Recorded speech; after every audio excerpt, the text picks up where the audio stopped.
اللہ تعالیٰ نے اپنے انبیاء علیہ السلام کو ہمیشہ عظیم آزمائشوں سے گزارا اور انہی آزمائشوں کے ذریعے ان کے بلند مقام کو ظاہر فرمایا۔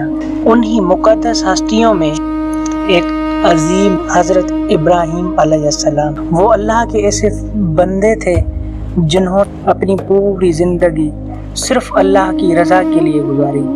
ایک وقت آیا جب حضرت ابراہیم علیہ السلام نے بارگاہ الہی میں دعا کی، اے میرے پروردگار، مجھے ایک صالح اور نیک بیٹا عنایت فرما۔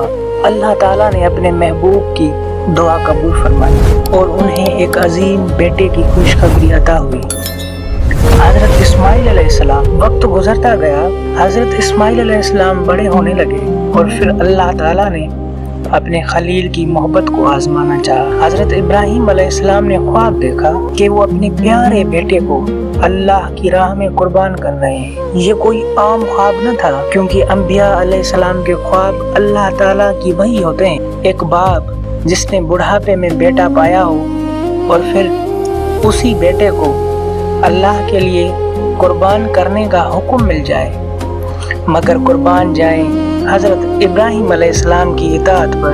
انہوں نے اللہ کے حکم کے سامنے سر تسلیم خم کر دیا، پھر نہایت محبت اور شفقت کے ساتھ اپنے بیٹے حضرت اسماعیل علیہ السلام سے فرمایا، اے میرے بیٹے، میں نے خواب میں دیکھا ہے کہ میں تمہیں اللہ کی راہ میں ذبح کر رہا ہوں، تمہاری کیا رائے ہے؟ حضرت اسماعیل علیہ السلام نے جو جواب دیا وہ قیامت تک ایمان والوں کے لیے صبر اور اطاعت کی مثال بن گیا۔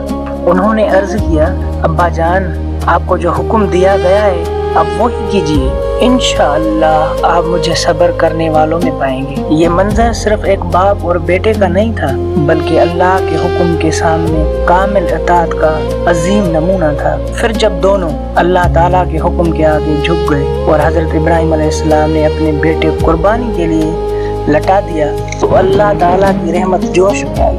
ندا ہوئی، اے ابراہیم، بے شک تم نے خواب سچ کر دکھایا۔ اور پھر اللہ تعالیٰ نے حضرت اسماعیل علیہ السلام کی جگہ ایک عظیم دمبا عطا فرمایا۔ یہی وہ عظیم قربانی ہے جس کی یاد میں آج بھی پوری دنیا کے مسلمان عید الاضحیٰ پر قربانی کرتے ہیں۔ یہ واقعہ ہمیں سکھاتا ہے کہ اللہ تعالیٰ کی رضا کے لیے اپنے سب سے محبوب چیز بھی قربان کر دینا اصل ایمان ہے۔ اللہ تعالیٰ ہمیں بھی حضرت ابراہیم علیہ السلام جیسی اطاعت اور حضرت اسماعیل علیہ السلام جیسا صبر عطا فرمائے۔ آمین آمین آمین۔